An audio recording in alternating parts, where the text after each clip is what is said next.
A nation.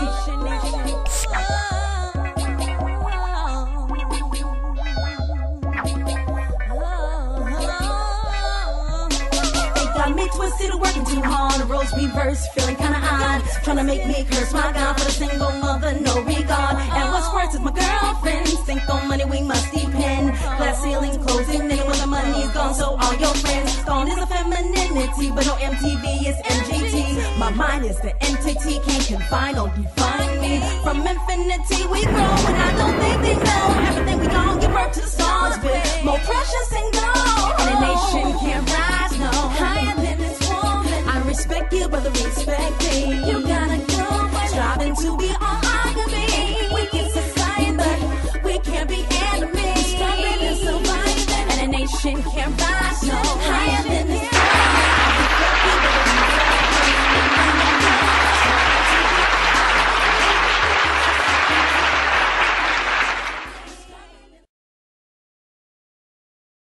I believe that, and we have to be very careful as people, as black people. I see this energy now that we've acquired freedom, that we have mistakenly come to believe that all established religions were used as propaganda to sedate the masses of those who they intended to oppress. What is very important that we do, and when we study, is we learn the origin of things. All religions, just like mankind, just like civilization, just like all science, they all originated and grew out of ancient Africa or ancient Babylon, which is called today Samaria. At that time in history, the leaders and the beginners of those civilizations were all black people. I often hear people say that the things in the Bible were taken from the walls of Kemet. That is very likely to be true, because if you read Exodus in the Old Testament, the Hebrews were rescued out of Kemet. They were rescued out of Egypt, which means that they lived in Egypt. When Yeshua was to be hidden from Herod, he was taken to Kemet to be hidden, okay, which means that for all intents and purposes, he spent the early part of his childhood, in ancient Egypt. So, going to give us a Bible lesson. So Europeans... Are you going to give us a Bible lesson? No. I'm not trying to give a Bible lesson. I'm trying to give a historical account, because like the Moors taught Europeans music, they taught them science, they taught them agriculture, they taught them, all these things, but Europeans went throughout the world and gave the impression that it all began in Greece. Okay? Mm-hmm. So the thing that's happening is there's this deception where people believe that since this false face was placed on things, that it's no longer something that they need to learn or study, and it's invalid because of its misuse. But the reality is, if you study thoroughly, study the things, because there was a time we couldn't study. If you study thoroughly, sure, Kemet was the beginning. And if you study ancient Kemetic religion, you'll understand the whole thing with sacrifice. You'll understand the whole process of providing sacrifices to gods to pay for your sins. Okay, so if you understand that in ancient Cometian tradition, you'll understand when Jacob was asked to put, when Abraham was asked to put Isaac on an altar to sacrifice, because they sacrificed kids then. Okay, they sacrificed children. So our people, our ancient Africans, sacrificed children to gods. So the whole concept of a god sacrificing someone for you is relative to that time period in history if you study. Okay, so another thing is, if Europeans really wanted to just solely use the Bible to I can't hear you. I'm sorry, we're breaking up. We haven't said anything. Oh, I thought I heard something. If Europeans were solely using the Bible to justify oppressing and enslaving people, then they would have taken Exodus out, which is about a God liberating an enslaved people. Okay, so they would have if they really would have manipulated the Bible just to control people, and they would have completely ripped that chapter of the Bible out, because the whole thing is about a God that loved the people enough to deliver them from oppression. Okay, let me say this. Let me say this, because we're talking about hip hop, but I'm gonna say this since you brought that up, okay? Mm-hmm. And I'm gonna speak for me. I don't really get off into everything you just said because I've already been there. I was raised in church. I was taught the Bible. I taught the Bible myself to others. I was licensed and everything. So I've been through all of that, and I am a student. I have studied. I've studied Commission science. I've studied Bible. I've studied I've been in every religion there is. I even studied satanic religion. Here's my thing. The Bible, to me, this is for me. I have a problem with a book that the enemies have had their hands on. Now, is it the stuff that belongs to us? Could be. Is it the stuff that belongs to them? Could be. My problem is just knowing the fact that they had their hands on it.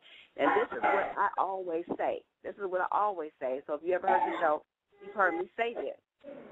If my child was to go to school, which, by the way, my child is homeschooled, I took him out of church and school.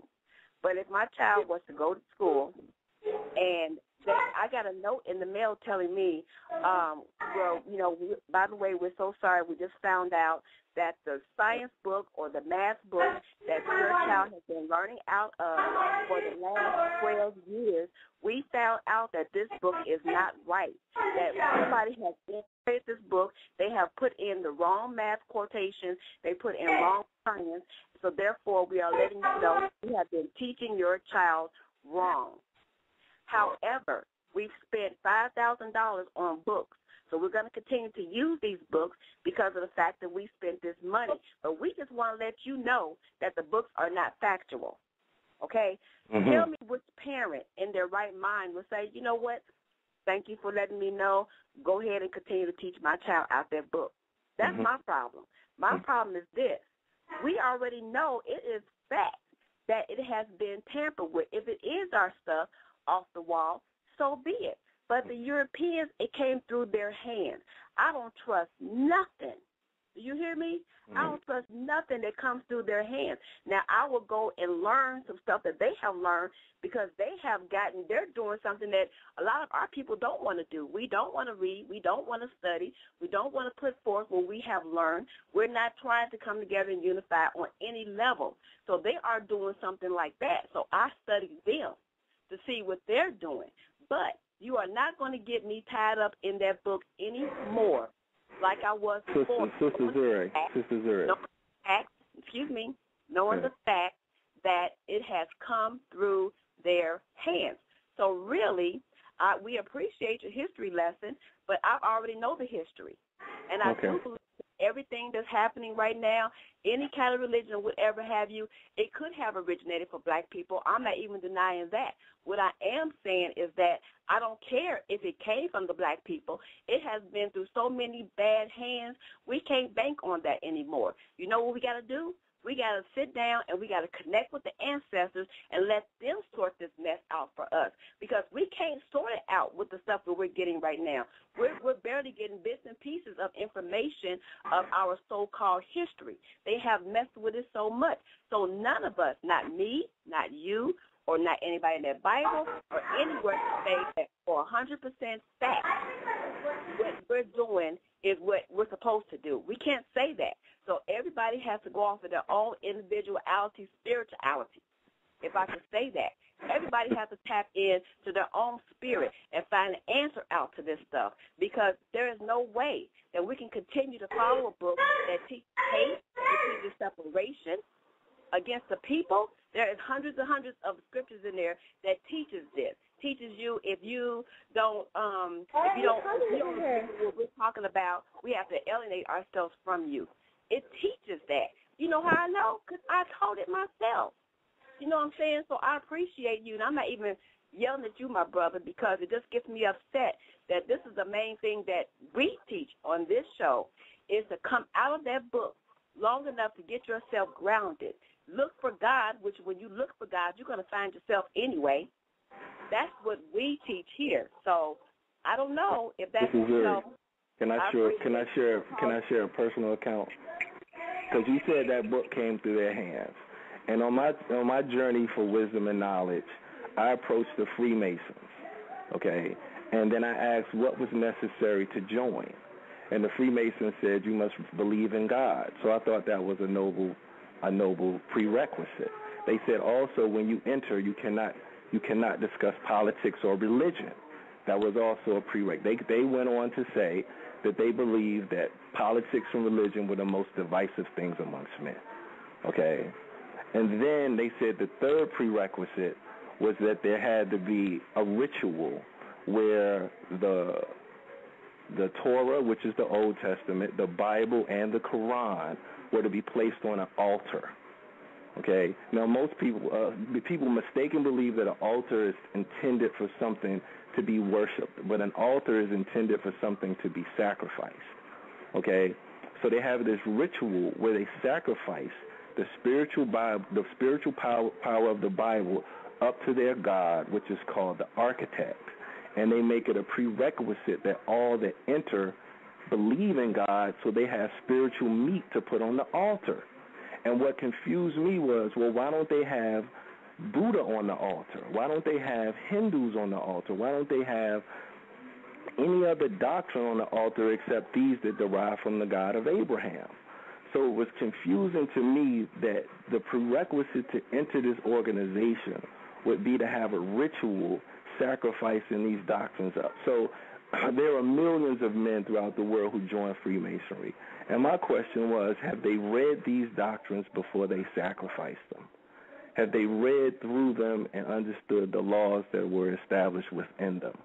Because the foundation of most of the righteous laws that we follow in this society are biblically based. The beginning of law was in some type of ancient scripture, be it Kemetic or be it biblical. So when I went through that in my journey, I said, why is it that out of all the books that have been written in the history of these planets and of this planet, does this very powerful organization want to put these three doctrines that grow from the God of Abraham? So for me, you said their hands have touched that book. The whole 33 degrees of Freemasonry, their hand, you best believe their hand has touched more Kemetic information than we've ever seen. So what you just heard me say, sir, I said we need to sit still and connect with the ancestors. That's why I said that, because when you connect with the ancestors, ain't no touching no book. You connect with the spirit that's within you. We have this. Our ancestors did it for years, for centuries. They didn't have no book to read. They connected with the ancestors. They connected with the higher power than themselves. That's why I said that, because there's no book on this earth that we can say is 100% true. Who can say that? You just heard me say that. So I'm agreeing with you, but I'm disagreeing with you, because, again, you got to connect with something that is way different than what is out here, because every book has had their hands touched by the pink man. But see, the thing with me, their hands have touched physics. I study physics. Their hands have touched chemistry. I study chemistry. Their hands have touched hieroglyphics. I study hieroglyphics from books that they've written, where they've translated our ancient ancestors. Their hands have touched biology. I study biology. Their hands have touched so many doctrines. Okay, but the thing that we have to do as scholars is we have to begin to outstudy them.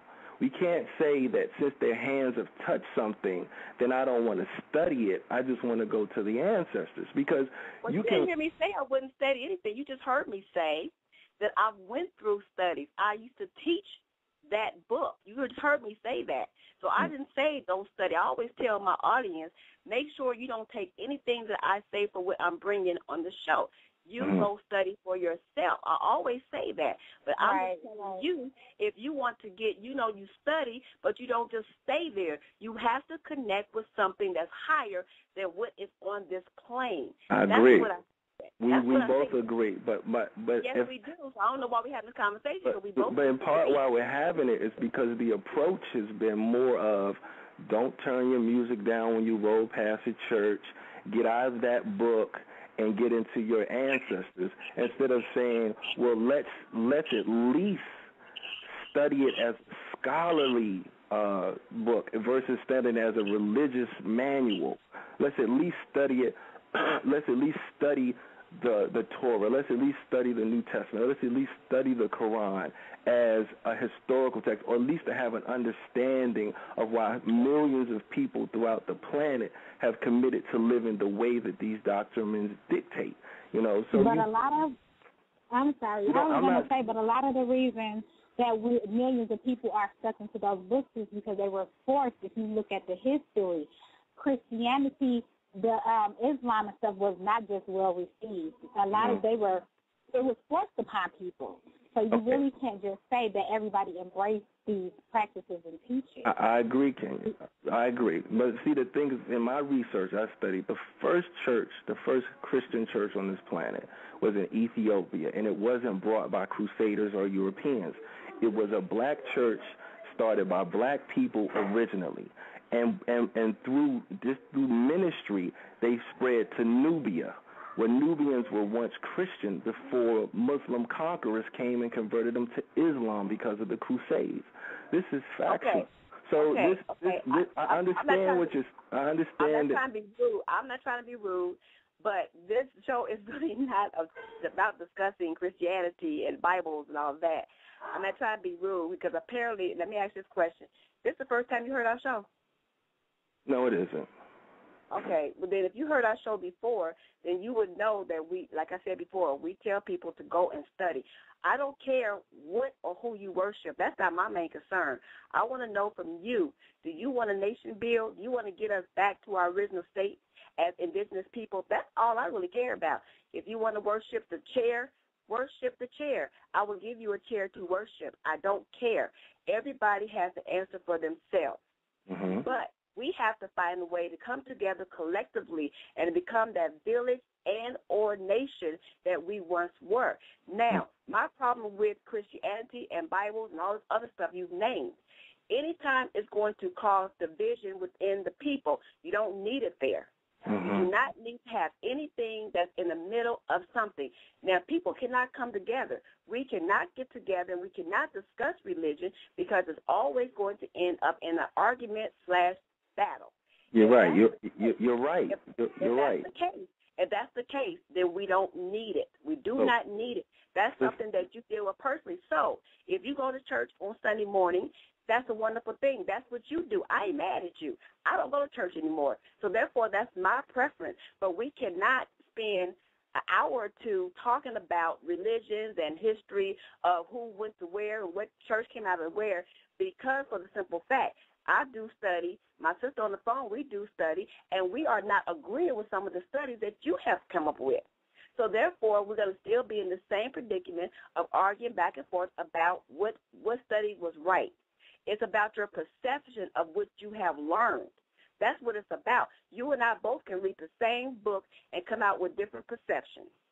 You're right. I agree. So that's what causes division. So, my brother, what I'm saying to you is, again, worship and study whoever you choose or mean to. But the truth of the matter is, as long as we discuss it, we are never going to come together. It has been the downfall for our people for a long time. Ever since it was introduced to our people, it has been a downfall. And therefore, for me, if it's a downfall, remove it. I have books right here. I got Bibles all in my office. I used to own a Christian bookstore. Every now and then, I have to go back to that Bible to find something in there because there are words in that Bible that actually helped me. But that's with any book that I read. There's books that I've read by somebody else that if I feel a certain way, I go back to that book and read that again. It does not matter if it's a Bible or if it's a book. It does not matter. We are indigenous people. We are spiritual people, and we have something way more greater than any history, any book, any Bible. We have the ability to tap in to our ancestors and to a higher being. That's what we're trying to get our people back to, because that's the very thing that's not going to cause an argument. If we come together and you're spiritual and I'm spiritual, that's all we banking off of. We're not banking off of who wrote what or who said what. We're not talking about Abraham, Isaac, and Jacob. We're not going there. People argue when we go there. So that's what I'm saying to you, my brother. Yes, the pink man has touched everything on this damn earth. So knowing that, why spend your time trying to even deal with that? If you know they touched everything, find something else to do. This is why we teach the black woman as God, because, see, black women have to teach you that, so that you understand that we can no longer allow this stuff to become a divisor amongst our people. We can no longer do this. This is what I'm saying to you. Well, we just spent 20 minutes talking about this when the vibe was hip-hop and the African man body and the hip-hop culture. That was the vibe. But it has changed, because this is what happens when you bring in religion. It changes the atmosphere drastically. And this is not the atmosphere that I was looking for. But, again, I appreciate you. I love you as my brother, and I'm glad you called in. But I'm just telling you, I'm not the one that want to sit around and talk about religion all day long. Now, when I do a show about religion, that's a good show for you to call in and give us your feedback on it. You know what I'm saying? This ain't the time. This ain't the place. We don't want to change the vibe of what the show is about. And that's what happens with religion. Religion would do that in a blink of an eye.